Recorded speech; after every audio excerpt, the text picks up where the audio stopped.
आज की इस खास चर्चा में आपका स्वागत है। हमारे सामने आज कई स्रोतों का एक दिलचस्प मिश्रण है जो वित्त, विज्ञान, तकनीक, पर्यावरण और अंतर्राष्ट्रीय रिश्तों जैसे आप कह सकते हैं अलग-अलग क्षेत्रों में हो रही तेज हलचलों की तस्वीर पेश करता है। हाँ बिल्कुल, काफी कुछ चल रहा है आजकल। सही। इन स्रोतों में गिफ्ट सिटी की नई वित्तीय निपटान व्यवस्था से लेकर भौतिकी के नोबेल पुरस्कार तक, डिजिटल भुगतान की नई पहलों से लेकर आरबीआई की लोकपाल योजना के विस्तार तक। और वन्यजीव संरक्षण की कोशिशें भी हैं, polar silk road, Moscow format जैसे भू राजनीतिक मसले। हाँ, और अंतरिक्ष खोज की नई जानकारियां भी, काफी कुछ शामिल है।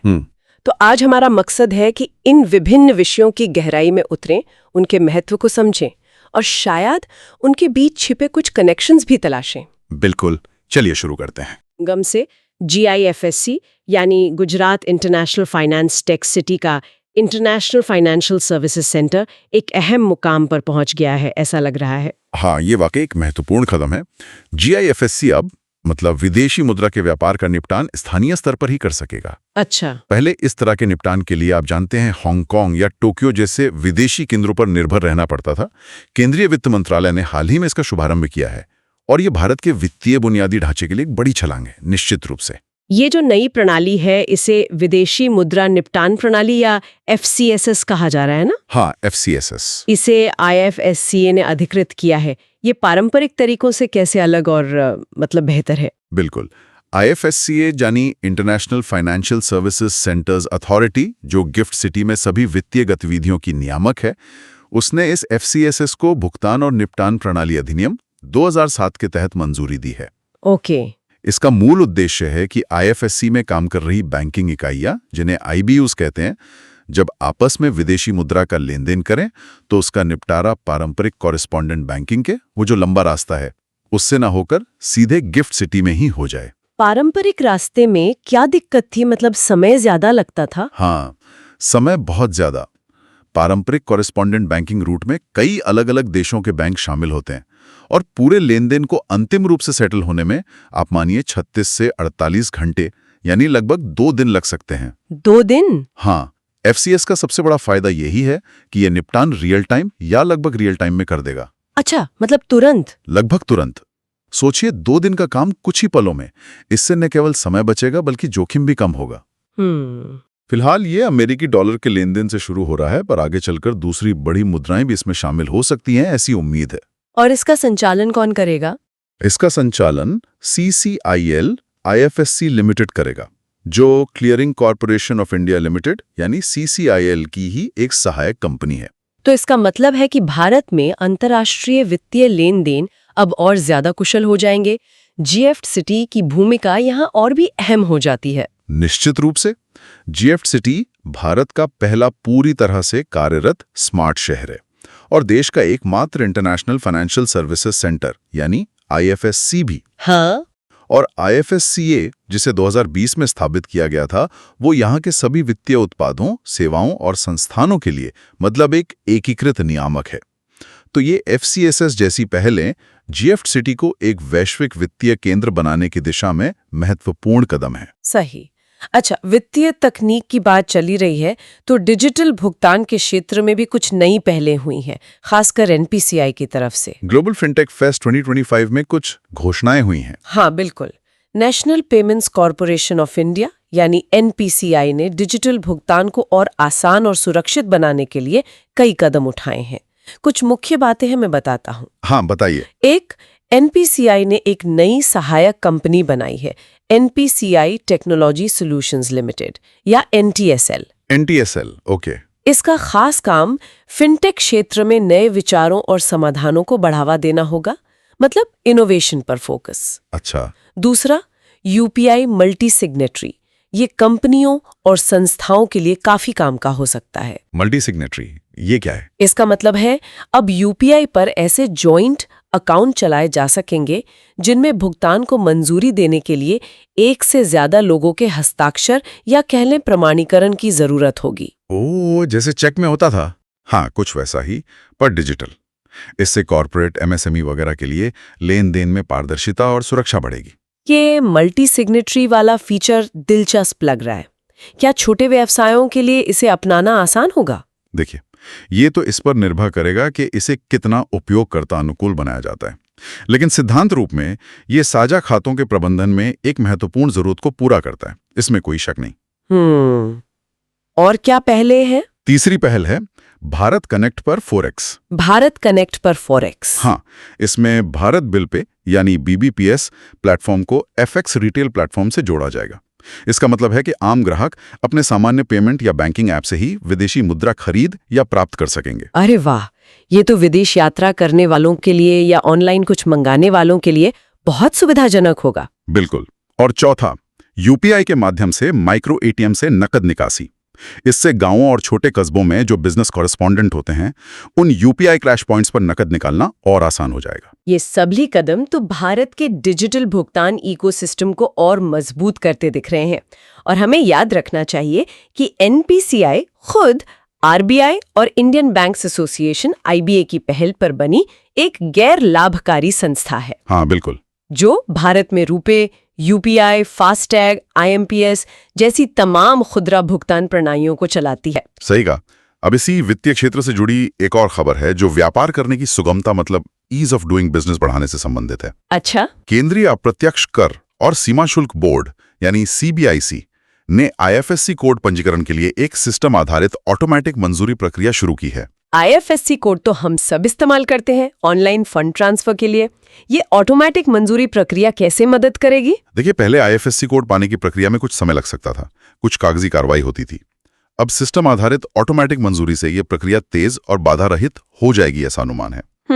यहाँ ये समझना जरूरी है कि IFSC कोड जो 11 अंकों का अल्फा न्यूमेरिक कोड होता है, उसे RBI हर बैंक शाखा को एक विशिष्ट पहचान देने के लिए जारी करता है। हाँ। इसका मुख्य काम घरेलू स्तर पर यानी भारत के भीतर INR में होने वाले लेन देन जैसे नेफ्ट, RTGS को सही शाखा तक पहुंचाना है। और ये स्विफ्ट कोड से अलग है ना? वो इंटरनेशनल लेन देन के लिए होता है। बिल्कुल सही।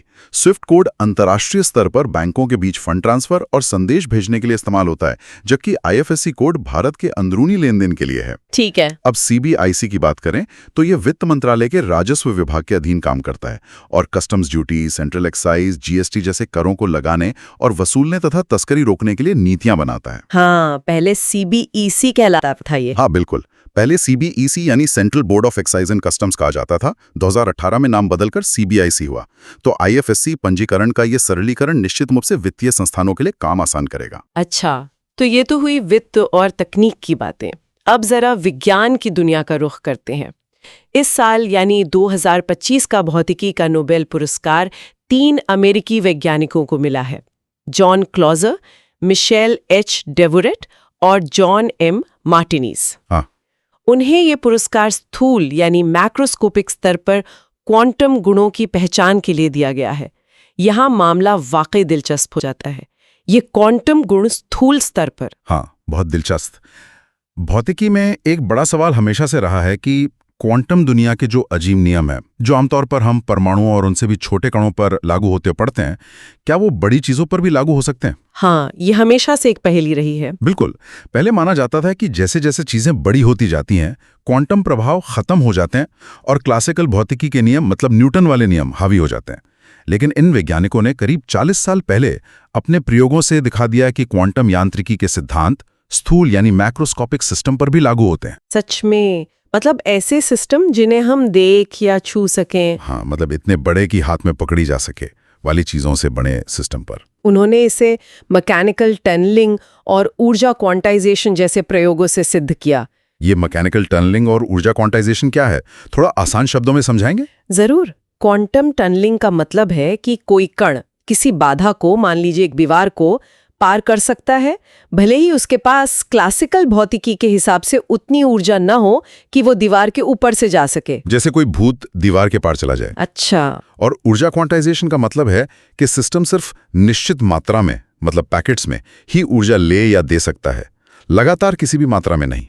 जैसे सीढ़ी के पायदान होते हैं, आप या तो एक पायदान पर होते हैं या दूसरे पर, बीच में कहीं नहीं। समझ गई। और उन्होंने इसे किस तरह के सिस्टम में दिखाया? उन्होंने एक खास तरह का इलेक्ट्रिकल सर्किट बनाया।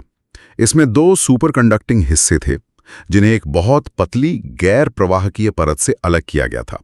इसे जोसेफसन जंक्शन कहते हैं। Josephson junction? हाँ, इस सेटअप ने क्या किया कि पूरे सिस्टम को क्वांटाइज्ड बना दिया।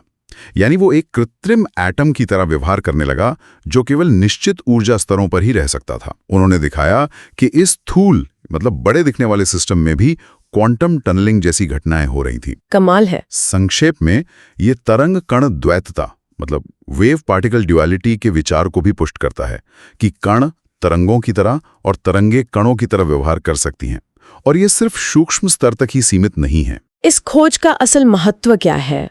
मतलब हम आम लोगों के लिए या भविष्य की तकनीक के लिए इसका क्या मतलब है? इसका महत्व बहुत गहरा है। ये क्वांटम कंप्यूटर बनाने की दिशा में एक बहुत बड़ा कदम है। Quantum computer? हाँ, अगर हम स्थूल सिस्टम्स में क्वांटम प्रभावों को नियंत्रित कर सकते हैं तो हम ऐसे कंप्यूटर बना सकते हैं जो आज के सबसे शक्तिशाली सुपर कंप्यूटरों से भी कहीं ज्यादा शक्तिशाली होंगे। अच्छा। इसके अलावा क्वांटम संचार जो पूरी तरह सुरक्षित हो सकता है, और अगली पीढ़ी के और भी छोटे और तेज कंप्यूटर माइक्रोचिप्स बनाने में भी इसका उपयोग हो सकता है। ये दिखाता है कि क्वांटम जगत के नियम हमारी सोच से कहीं ज्यादा व्यापक हैं। अद्भुत। विज्ञान के इस क्षेत्र से अब हम पर्यावरण संरक्षण की ओर बढ़ते हैं। तमिलनाडु सरकार ने 4 खास प्रजातियों के संरक्षण के लिए एक अहम पहल की है। हाँ, ये भी एक महत्वपूर्ण खबर है। तमिलनाडु सरकार ने 1 करोड़ रुपए मंजूर किए हैं 4 ऐसी प्रजातियों के संरक्षण के लिए जो या तो कम जानी जाती हैं या फिर खतरे में हैं। कौन सी हैं ये प्रजातियां? ये प्रजातियां हैं lion tailed macaque, Madras hedgehog, striped hyena और हम्प हेडेड महशीर मछली। अच्छा, लायन टेल मकाक तो मैंने सुना है, बाकी के बारे में कुछ खास बातें? इन्हें क्यों चुना गया होगा? जरूर, हर प्रजाति की अपनी कहानी और महत्व है और उनके संरक्षण की जरूरत भी अलग अलग है। लायन टेल्ड मकाक जैसा आपने कहा, ये शायद सबसे ज्यादा जाना पहचाना है इनमें। ये बंदर पश्चिमी घाट मतलब तमिलनाडु, केरल, कर्नाटक में ही पाया जाता है। ये स्थानिक है। IUCN के रेड लिस्ट में से लुप्त प्राय एंडेंजर्ड का दर्जा मिला है। ओह, एंडेंजर्ड है ये। हाँ, और इसे साइट्स के परिशिष्ट 1 और भारतीय वन्यजीव संरक्षण अधिनियम यानी WPA की अनुसूची 1 में रखा गया है। मतलब सर्वोच्च कानूनी संरक्षण प्राप्त है इसे। इसके लिए सबसे बड़ा खतरा इसके रहने की जगह का बन जाना, खेती का फैलाव और बांध वगैरह बनना। दूसरा कौन सा था? मद्रास हेजॉग। हाँ, मद्रास हेजॉग या बेयर बेलीड हेजॉग, ये भी दक्षिणी भारत, खासतौर पर तमिलनाडु और आंध्र प्रदेश का स्थानिक है। IUCN ने इसे कम चिंताजनक लीस्ट कंसर्न माना है, पर यह WPA की अनुसूची 4 में है। लीस्ट कंसर्न, फिर संरक्षण क्यों? क्योंकि ये निशाचर है, रात में निकलता है, सूखे इलाकों में रहता है और इसके बारे में जानकारी काफी कम है। कई बार ऐसी प्रजातियां धीरे धीरे खतरे में आ जाती हैं और पता भी नहीं चलता, इसलिए पहले से ध्यान देना जरूरी है। समझ गई। तीसरा था स्ट्राइप्ड हाइना। हाँ, धारीदार लकड़बग्गा। ये अफ्रीका, मध्य पूर्व से लेकर भारत तक पाया जाता है। इसकी IUCN स्थिति संकट के निकट नियर थ्रेटेंड है और ये साइट्स परिशिष्ट 3 और WPA अनुसूची 3 में है। इसे क्या खतरा है? इसे मानव संघर्ष से खतरा है, अवैध शिकार होता है इसके शरीर के अंगों के लिए। ये एक महत्वपूर्ण मुर्दाखोर मतलब स्कैवेंजर है जो पर्यावरण साफ रखता है, पर हाँ, ये बीमारियां भी फैला सकता है। ओके, और चौथी थी एक मछली। हाँ, हम्प हेडेड महशीर। ये मछली कावेरी नदी बेसिन मतलब तमिलनाडु, कर्नाटक, केरल में ही मिलती है। ये भी स्थानिक है और इसकी स्थिति बहुत गंभीर है, गंभीर रूप से लुप्त प्राय, क्रिटिकली एंडेंजर्ड। हाँ, WPA की अनुसूची I में है ये। इसे कावेरी का बाघ भी कहते हैं। बांध बनने, प्रदूषण और गलत तरीके से मतलब विनाशकारी तरीकों से मछली पकड़ने से इसकी संख्या बहुत कम हो गई है। तो इन चारों पर ध्यान देना वाकई जरूरी है। ये पहल तमिलनाडु सरकार की पिछली कोशिशों जैसे डुगोंग संरक्षण रिजर्व, कडुवुर स्लेंडर लॉरेस अभयारण्य और प्रोजेक्ट नीलगिरी तहर को आगे बढ़ाती हुई लगती है। बिल्कुल, और ये अंतर्राष्ट्रीय स्तर पर जो कुनमिंग मॉन्ट्रियल वैश्विक जैव विविधता फ्रेमवर्क है उसके 30x30 लक्ष्य के भी अनुरूप है। 30x30 लक्ष्य? हाँ, जिसका उद्देश्य है 2030 तक दुनिया की 30% भूमि और समुद्री क्षेत्रों का संरक्षण करना। तो ये स्थानीय प्रयास वैश्विक लक्ष्यों को पाने में सीधे मदद करते हैं। सही। पर्यावरण से ही जुड़ा एक और मामला सुप्रीम कोर्ट से आया है जो आर्द्र भूमियों यानी वेटलैंड्स के कानूनी संरक्षण से संबंधित है। हाँ। नागपुर की फुटामा झील पर एक फैसला आया है। हाँ, ये थोड़ा तकनीकी मामला है। सुप्रीम कोर्ट ने फुटाला झील को आर्द्र भूमि संरक्षण और प्रबंधन नियम 2017 के तहत आर्द्र भूमि मानने से इनकार कर दिया है। इनकार कर दिया? क्यों? कोर्ट का तर्क था कि ये झील मूल रूप से सिंचाई के लिए बनाया गया एक मानव निर्मित जलाशय है। और 2017 के नियम कुछ खास तरह के मानव निर्मित जल निकायों को अपनी परिभाषा से बाहर रखते हैं। अच्छा, कौन से निकाय बाहर है? जैसे कि सिंचाई टैंक, मछली पालन के तालाब, नमक बनाने के पैन और सिर्फ मनोरंजन के लिए बने जलाशय। साथ ही नदी के चैनल, धान के खेत और कुछ अन्य कानूनों जैसे वन अधिनियम, वन्यजीव संरक्षण अधिनियम, CRZ अधिसूचना के तहत आने वाले क्षेत्र भी इन नियमों के दायरे से बाहर हैं। कोर्ट का मानना था कि फुटाला झील इसी श्रेणी में आती है। तो क्या इसका मतलब है कि फुटाला झील जैसी जगहों का कोई कानूनी संरक्षण नहीं है? फिर तो कोई भी नुकसान पहुंचा सकता है। नहीं, ऐसा बिल्कुल नहीं है, और यही इस फैसले का सबसे महत्वपूर्ण पहलू है जो आपने पूछा। हाँ। अब भले ही कोर्ट ने इसे 2017 के नियमों के तहत आर्द्रभूमि नहीं माना, लेकिन साथ ही ये भी साफ किया कि ऐसे महत्वपूर्ण जल निकायों को लोक न्यास सिद्धांत यानी पब्लिक ट्रस्ट डॉक्ट्रिन, हाँ, और संविधान के अनुच्छेद 21 जिसमें स्वस्थ पर्यावरण का अधिकार शामिल है, उसके तहत संरक्षण मिलना ही चाहिए। ये लोक न्यास सिद्धांत क्या है? ये सिद्धांत कहता है कि हवा, पानी, जंगल जैसे जो हमारे साझा प्राकृतिक संसाधन हैं, वो राज्य के पास जनता के ट्रस्टी के रूप में होते हैं और उनकी रक्षा करना राज्य का परम कर्तव्य है। तो तकनीकी वर्गीकरण चाहे जो हो, इन जल निकायों का संरक्षण अनिवार्य है, ये कोर्ट ने स्पष्ट किया। ये एक बहुत जरूरी स्पष्टीकरण है, मतलब नियमों में ना आने पर भी संरक्षण देना होगा। बिल्कुल।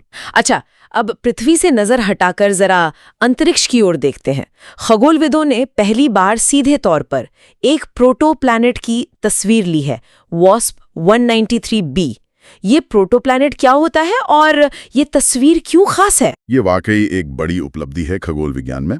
प्रोटोप्लैनेट मतलब एक ऐसा ग्रह जो अभी बन ही रहा है, अपने बचपन में है। अच्छा, बेबी प्लैनेट जैसा। हाँ, कह सकते हैं। WSP 193b अपने तारे, जिसका नाम WSP 193 है, उसके चारों ओर मौजूद गैस और धूल की एक विशाल घूमती हुई डिस्क के अंदर आकार ले रहा है। इस डिस्क को प्रोटोप्लैनेटरी डिस्क कहते हैं। यहीं ग्रहों का जन्म होता है। WASP 93b खुद एक गैसीय विशालकाय ग्रह है, मतलब जुपिटर जैसा, लेकिन उसका द्रव्यमान बृहस्पति से भी लगभग 5 गुना ज्यादा है। और ये बहुत नया है, अनुमानित आयु केवल 50 लाख साल। ब्रह्मांडीय पैमाने पर यह बहुत कम उम्र है। 50 लाख साल? और इसकी सीधी तस्वीर लेने का क्या मतलब है? पहले हम ग्रहों को बनते हुए नहीं देख पाते थे क्या? हम प्रोटोप्लैनेटरी डिस्क में अक्सर खाली जगहें या अंतराल, मतलब गैप्स देखते थे, और सिद्धांत ये कहता था कि ये अंतराल वहां बन रहे ग्रहों के गुरुत्वाकर्षण के कारण होते हैं, क्योंकि वो ग्रह अपने रास्ते की धूल और गैस को साफ कर देते हैं या खींच लेते हैं। हाँ, ये तो सुना है। लेकिन इसे सीधे तौर पर देखना, मतलब उस अंतराल में सचमुच एक ग्रह को देखना, बहुत मुश्किल था। WSP 193b की ये सीधी तस्वीर पहली बार इस बात का प्रत्यक्ष प्रमाण देती है कि हाँ, इन अंतरालों में वाकई ग्रह बन रहे हैं। तो ये हमारे सिद्धांतों की पुष्टि है। बिल्कुल, ये ग्रह निर्माण के हमारे मौजूदा सिद्धांतों की एक महत्वपूर्ण पुष्टि है। यह हमें दिखाता है कि कैसे सौर मंडल बनते हैं, और इसका नाम wide separation planets in time यानी WASPite शोध कार्यक्रम पर रखा गया है। कमाल है। विज्ञान और तकनीक की इन बातों के बाद अब जरा रक्षा और भू राजनीति के क्षेत्र की कुछ अहम खबरों पर नजर डालते हैं। भारतीय नौसेना ने विशाखापत्तनम में INS एंड्रोथ को शामिल किया है। ये क्या है? हाँ, INS एंड्रोथ एक anti submarine warfare shallow watercraft है, जिसे शॉर्ट में ASW-SWC कहते हैं। ASW-SWC। हाँ, ये श्रेणी का दूसरा जहाज है। पहला INS अर्नाला था, जिसे पहले कमीशन किया गया था। इसे garden reach ship builders and engineers limited यानी GRSE कोलकाता ने बनाया है। कुल 8 ऐसे जहाज बनाए जा रहे हैं। और इसका नाम एंड्रोथ क्यों? इसका नाम लक्षद्वीप के सबसे उत्तरी द्वीप एंड्रोथ पे रखा गया है। अच्छा, इसका मुख्य काम क्या है? शैलो वाटरक्राफ्ट का क्या मतलब है? जैसा कि नाम से पता चलता है, शैलो वाटर मतलब कम गहरा पानी। ये जहाज मुख्य रूप से तटीय या उथले पानी में पनडुब्बियों का पता लगाने और उनसे निपटने के लिए डिजाइन किए गए हैं। ओके। उन इलाकों में जहां बड़े युद्धपोत आसानी से ऑपरेट नहीं कर सकते। इसके अलावा ये समुद्री निगरानी, खोज और बचाव कार्य और सामान्य समुद्री सुरक्षा अभियानों में भी सक्षम है। ये भारत की तटीय सुरक्षा क्षमताओं को मजबूत करने में अहम भूमिका निभाएगा। महत्वपूर्ण है। अब एक नजर अंतर्राष्ट्रीय समुद्री मार्गों पर। पोलर सिल्क रोड की चर्चा फिर से हो रही है। एक चीनी जहाज ने इस रास्ते पर यात्रा शुरू की है। ये क्या है polar silk road? Polar silk road असल में आर्कटिक महासागर से होकर गुजरने वाले समुद्री मार्गों का एक नेटवर्क है, जो उत्तरी अमेरिका, पूर्वी एशिया और पश्चिमी यूरोप को जोड़ सकता है। आर्कटिक से होकर? हाँ, चीन ने इसे 2018 में अपनी आर्कटिक नीति में आधिकारिक तौर पर पेश किया था। सिद्धांत रूप में आर्कटिक मार्ग पारंपरिक स्वेज नहर मार्ग की तुलना में खासकर पूर्वी एशिया और यूरोप के बीच काफी छोटा हो सकता है। अच्छा, तो इससे शिपिंग का समय और लागत कम हो सकती है। हाँ, यही इसका मुख्य आकर्षण बताया जाता है। चीन का घोषित उद्देश्य तो यही है कि ये एक छोटा और सस्ता शिपिंग मार्ग प्रदान करेगा। साथ ही वे आर्कटिक देशों के साथ नेविगेशन सुरक्षा, पर्यावरण संरक्षण, क्लीन एनर्जी और वैज्ञानिक अनुसंधान में सहयोग बढ़ाना चाहते हैं। इसे ब्लू इकोनॉमिक कॉरिडोर भी कहा जा रहा है। लेकिन इसमें कुछ चिंताएं भी होंगी। आर्कटिक तो बहुत संवेदनशील इलाका है। बिल्कुल। आर्कटिक में बढ़ती मानवीय गतिविधि, पिघलती बर्फ और इसके भू-राजनीतिक तथा पर्यावरणीय प्रभावों को लेकर गंभीर चिंताएं हैं। इस पर निश्चित रूप से नजर रखनी होगी कि इसके क्या परिणाम होते हैं। सही। अच्छा, अंतर्राष्ट्रीय सहयोग की बात करें तो सीबीआई ने इंटरपोल के साथ मिलकर एक बड़ा ऑपरेशन किया है, ऑपरेशन HEVI। इसमें कुछ गिरफ्तारियां हुई हैं। हाँ, सीबीआई ने इस ऑपरेशन के तहत अंतर्राष्ट्रीय साइबर अपराधों में शामिल 8 बड़े अपराधियों को गिरफ्तार किया है। ऑपरेशन हेची, जिसका ये छठा चरण यानी VI है, एक वैश्विक पहल है जो विभिन्न प्रकार के साइबर आधारित वित्तीय अपराधों से निपटती है। हेची, इसे कौन सपोर्ट करता है? इसे दक्षिण कोरिया से वित्तीय सहायता मिलती है। अच्छा, ये किस तरह के अपराधों पर केंद्रित है और इसका मकसद क्या है? इसका मुख्य मकसद है अवैध ऑनलाइन वित्तीय लेनदेन को रोकना, अपराधियों को पकड़ना और इस तरह के अपराधों के खिलाफ अंतर्राष्ट्रीय पुलिस सहयोग को मजबूत करना। ये खासतौर पर 5 तरह की ऑनलाइन धोखाधड़ी पर निशाना साधता है। पहला, इन्वेस्टमेंट फ्रॉड, मतलब गलत स्कीम बताकर पैसा ऐंठना। दूसरा, रोमांस स्कैम, यानी प्यार का झांसा देकर ठगी। ओह, ये तो काफी आम हो गए हैं। हाँ। तीसरा, अवैध ऑनलाइन जुए से जुड़ी मनी लॉन्ड्रिंग। चौथा, ऑनलाइन सेक्सटॉर्शन, मतलब अश्लील सामग्री के जरिए ब्लैकमेलिंग। और पांचवा, वॉइस फिशिंग, यानी फोन कॉल के जरिए धोखाधड़ी, जैसे बैंक अधिकारी बनकर जानकारी मांगना। तो ये गिरफ्तारियां दिखाती हैं कि साइबर अपराध कितना बड़ा और अंतर्राष्ट्रीय मुद्दा बन चुका है। बिल्कुल, सीमाओं के पार सहयोग बहुत जरूरी है इससे निपटने के लिए। सही कहा। भू राजनीति से ही जुड़ी एक और बैठक अहम रही, मॉस्को फॉर्मेट की 7वीं बैठक। इसमें क्या खास था? हाँ, मॉस्को फॉर्मेट। इस बैठक का सबसे उल्लेखनीय पहलू ये था कि तालिबान के अधिकारी पहली बार इसमें आधिकारिक भागीदार के तौर पर शामिल हुए। तालिबान के अधिकारी आधिकारिक तौर पर? हाँ, मॉस्को फॉर्मेट 2017 में शुरू हुआ एक क्षेत्रीय मंच है जिसका मकसद अफगानिस्तान में शांति, स्थिरता और राष्ट्रीय सुलह को बढ़ावा देना है। इसमें कौन कौन से देश शामिल हैं? भारत भी है? हाँ, भारत इसका सदस्य है। इसके अलावा रूस, चीन, Pakistan, Iran, Kazakhstan, Kyrgyzstan, Tajikistan और उज़्बेकिस्तान शामिल हैं। और अब अफगानिस्तान, मतलब तालिबान सरकार के प्रतिनिधि भी आधिकारिक तौर पर। तो तालिबान की ये आधिकारिक भागीदारी, इसका क्या मतलब निकाला जाए? इसका एक मतलब ये है कि क्षेत्र के जो प्रमुख देश हैं वो अफगानिस्तान के मौजूदा शासकों के साथ सीधे संवाद करने को तैयार हैं, भले ही उनकी सरकार को औपचारिक रूप से मान्यता न दी गई हो। ये अफगानिस्तान के भविष्य को लेकर जो बातचीत चल रही है उसमें एक महत्वपूर्ण मोड़ हो सकता है। इस पे नजर रखनी होगी। अच्छा, इन वैश्विक और क्षेत्रीय मुद्दों के बाद अब कुछ घरेलू सरकारी योजनाओं पर एक नजर डालते हैं। PM सूर्य घर मुफ्त बिजली योजना, इसमें काफी प्रगति दिख रही है, ऐसा सुनने में आया है। हाँ, बिल्कुल। हालिया आंकड़ों के अनुसार सार्वजनिक क्षेत्र के बैंकों यानी PSBs ने इस योजना के तहत 5 लाख से ज्यादा लोन आवेदन मंजूर किए हैं। 5 लाख से ज्यादा? हाँ, और जिनकी कुल रकम करीब 10,907 करोड़ रुपए है। ये योजना वाकई महत्वाकांक्षी है और लगता है कि रफ्तार पकड़ रही है। इसका लक्ष्य क्या है, एक बार फिर से याद दिला दें, और ये काम कैसे करती है? जरूर। इसका लक्ष्य देश के 1 करोड़ घरों की छतों पर सब्सिडी के साथ सोलर पैनल लगवाना है।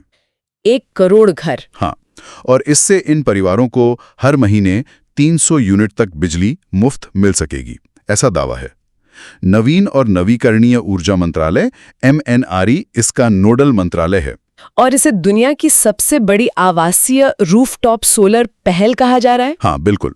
सब्सिडी न केवल अलग-अलग घरों को मिलती है, बल्कि ग्रुप हाउसिंग सोसाइटी और रेजिडेंट वेलफेयर एसोसिएशन RWA वगैरह भी इसका लाभ उठा सकते हैं।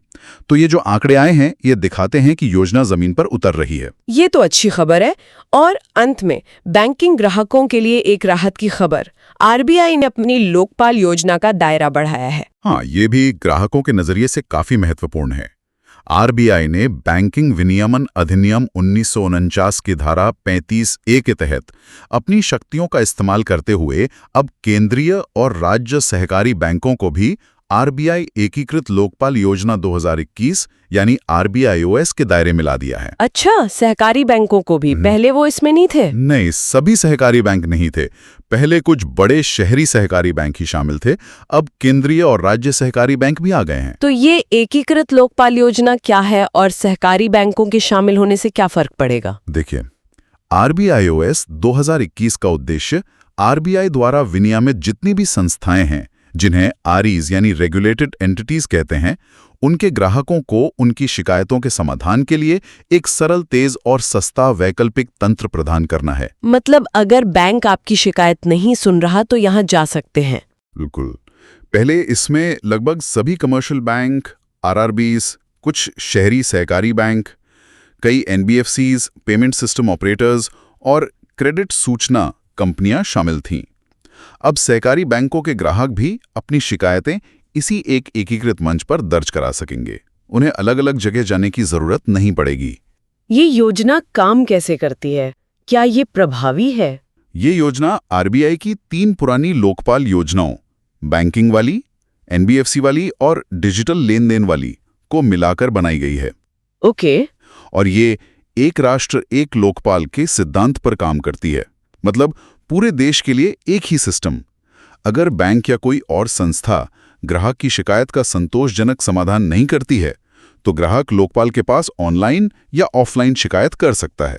और लोकपाल क्या कर सकता है? लोकपाल ग्राहक को हुए वित्तीय नुकसान के लिए 20 लाख रुपए तक का मुआवजा दिला सकता है और साथ ही शिकायतकर्ता के समय, खर्च और मानसिक परेशानी के लिए 1 लाख रुपए तक का अतिरिक्त मुआवजा भी दिला सकता है। ये तो काफी अच्छा है। हाँ, सहकारी बैंकों को शामिल करने से लाखों और ग्राहक इस निवारण तंत्र के दायरे में आ जाएंगे, जो निश्चित रूप से एक बहुत सकारात्मक कदम है। बिल्कुल। तो आज हमने देखा कि कैसे GIFT सिटी में वित्तीय निपटान तेज हो रहा है, कैसे क्वांटम भौतिकी हमारी समझ बदल रही है, उधर वन्यजीवों को बचाने और यहाँ तक कि ग्रहों को बनते देखने की कोशिशें हो रही हैं। हाँ, और डिजिटल भुगतान, सरकारी योजनाएं आम लोगों तक पहुंच रही हैं। और वैश्विक मंचों पर भी नई गतियां बन रही हैं।